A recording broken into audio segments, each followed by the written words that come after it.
Bonjour à tous et bienvenue. Écoutons.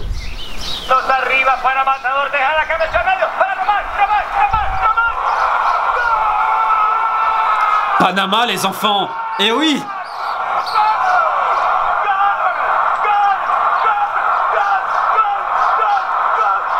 Il y en a encore. Encore?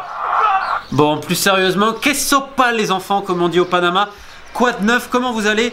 Ah la première qualification de son histoire pour le mondial, pour ce petit état d'Amérique centrale, voisin du Costa Rica et de la Colombie, 4 millions d'habitants. Que dire, c'est intéressant de faire cette vidéo parce que j'ai abordé pour le moment l'Uruguay, la Colombie, le Pérou et le Costa Rica où le football est le sport roi. Mais au Panama, ce n'est pas le cas. Historiquement, c'est le baseball et ça s'explique très simplement par l'influence états-unienne sur la zone et pas uniquement sur le canal de Panama. Je m'explique. Le canal de Panama, ouvert officiellement en 1914, faisait suite à l'indépendance du Panama, si je ne dis pas de bêtises, en 1903 et cette indépendance avait été très fortement influencée par une intervention états-unienne qui ensuite a pris le contrôle du canal, la souveraineté de la zone autour. C'est un des plus beaux deals, je pense, de l'histoire. Alors bon, pas pour le Panama, ça faut l'avouer, même s'ils en ont quand même tiré quelques bénéfices, mais globalement, les États-Unis étaient très contents. Pour tous ceux que ça intéresse, il y a un lien dans la description sur l'histoire du canal de Panama en 10 minutes. Vous allez voir, c'est exceptionnel. Et donc, il y a une influence dans l'Amérique centrale et dans la Caraïbe des États-Unis, notamment avec une présence militaire et aussi dans les familles un peu de notables. Par exemple, ça se passait à Cuba à l'époque, on est au milieu du 19e siècle, de République dominicaine, de Porto Rico, qui allaient un petit peu étudier aux États-Unis et qui ensuite revenaient important ce fameux sport qu'est le baseball. Alors on a connu le même phénomène en Europe lors de la diffusion du football. Vous prenez par exemple des étudiants suisses, des étudiants espagnols qui étaient partis en Angleterre étudier et qui, en revenant chez eux, ont un peu importé ce drôle de sport. Alors le baseball, c'est le sport numéro 1 de la Caraïbe, plus ou moins. Ça dépend où. Par exemple, au Venezuela aujourd'hui, on est quand même dans une dualité parce que maintenant la jeune génération est beaucoup plus football parce que ça se joue quand même un peu plus de. Enfin, ça se joue de partout, c'est quand même beaucoup plus simple et c'est beaucoup plus populaire et hype. Et au Panama, on a la même chose. Dans la popularité du baseball, il y a aussi, je vous avais expliqué sur le Colombie, toute la côte vers le Venezuela, la côte, on va dire, Caraïbe de la Colombie est très influencée également par le baseball. Donc au Panama, on est là-dessus. Mais récemment, il y a plusieurs études, d'ailleurs je vais vous la citer, la citer sera plus simple. Une étude faite par Panama America. Je vous ai mis le lien dans la description et vous voyez à peu près tout l'avis de la rédaction. Alors il y en a, sur les 5 journalistes, il y en a 2 qui vous disent non, le baseball c'est encore le sport le plus populaire, 3 autres qui vous disent que c'est le football. La seule vérité aujourd'hui c'est que selon les études, les jeunes s'intéressent énormément à ce sport, notamment les classes sociales les plus défavorisées. Et c'est là tout l'intérêt de cette qualification du Panama mondial, c'est que c'est vraiment le bon moment pour redonner un espoir à un pays qui est souvent cité en modèle parce qu'il y a un PIB plutôt correct dans la zone. Je crois que c'est le meilleur d'Amérique centrale juste devant le Costa Rica. Ouais, mais les gars, il y a énormément d'égalité parce que le secteur bancaire à Panama City, la capitale, est extrêmement développé, on est tous d'accord. De même, grâce au canal de Panama, il y a énormément de devises qui rentrent, donc c'est très bien. Il y a d'ailleurs une grande zone de duty free juste à côté. Bref, si vous voulez faire du shopping détaxé, c'est magnifique. Mais le Panama, c'est pas que ça, il y a aussi les gens qui vivent au Panama, vous voyez. Et le football a souvent une mauvaise réputation là-bas, parce que ça n'avait pas l'aura du baseball, tout simplement parce que déjà, il y a eu de très grands joueurs panaméens qui ont ensuite joué dans la grande ligue américaine. Alors, il y a moins de mecs du Panama que des Cubains, que des Dominicains, que des Vénézuéliens ou que des mecs de Porto Rico.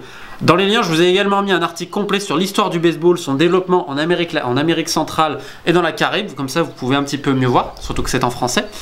Mais niveau foot, c'est le parent pauvre. C'est-à-dire que, déjà, il y a beaucoup de retard.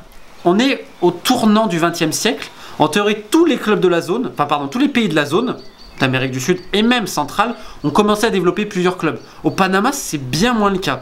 Et vous rendez-vous compte, le premier match officiel de l'équipe nationale, c'est 1938. Alors, ils avaient une invitation pour le mondial en Uruguay en 1930, ils n'ont pas pu y aller, ils n'ont pas voulu, je crois. Mais on attend 1938 pour un premier match. Je rappelle que à ce niveau, à cette époque, l'Uruguay était déjà double championne olympique et vainqueur du mondial en 1930. Donc ils ont énormément de retard sur tout le monde. Et quand on regarde même la ligue de football professionnelle panamène, enfin professionnelle, on y reviendra. La vraie ligue qu'on voit aujourd'hui, elle date de 1988. Avant, il y a eu des essais, c'était souvent complètement foireux, notamment dans les années 20 et 30, avec 4 ou 5 clubs. Alors, chance au Panama, c'est très regroupé autour de Panama City, la capitale.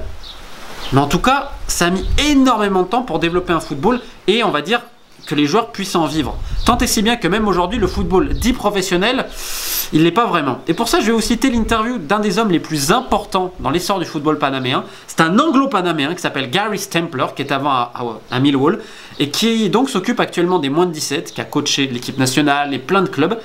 Et donc, voilà ce qu'il vous dit. Alors, on lui pose une question sur Panama American, lui disant « Est-ce que vous voyez le Panama comme un bon marché footballistique ?» Et oui, pour le moment, non. Nous devons accepter nos limites.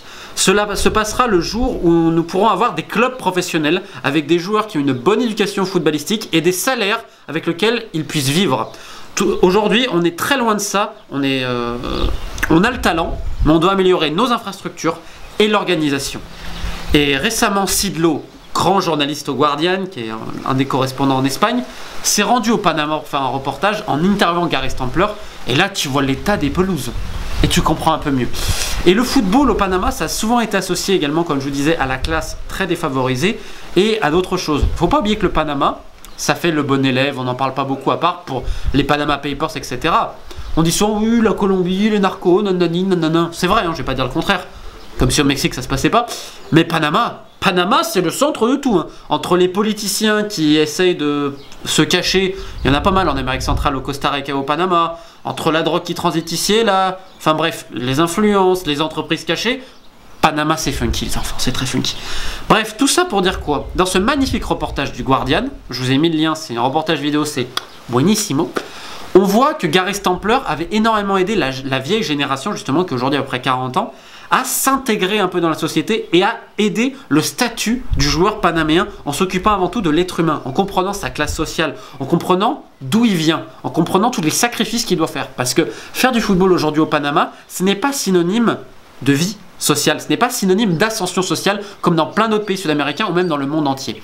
Tant et si bien que la sélection, si elle a toujours des joueurs qui jouent au niveau local, va plutôt immigrer dans des pays de seconde zone, voire même plus que de seconde zone de la région. On a des internationaux très connus qui sont au Guatemala et les autres, ceux qui peuvent, ceux qui par exemple ont fait un peu des études, vont parfois essayer de choper justement une université aux États-Unis, ou même ceux qui ne peuvent pas le faire, ensuite essayer d'aller en MLS ou dans les divisions inférieures aux États-Unis. Très peu vont en Europe, même si vous allez me dire, on a l'exemple des frères Valdés, c'est bien comme ça, Deli Valdés, voilà.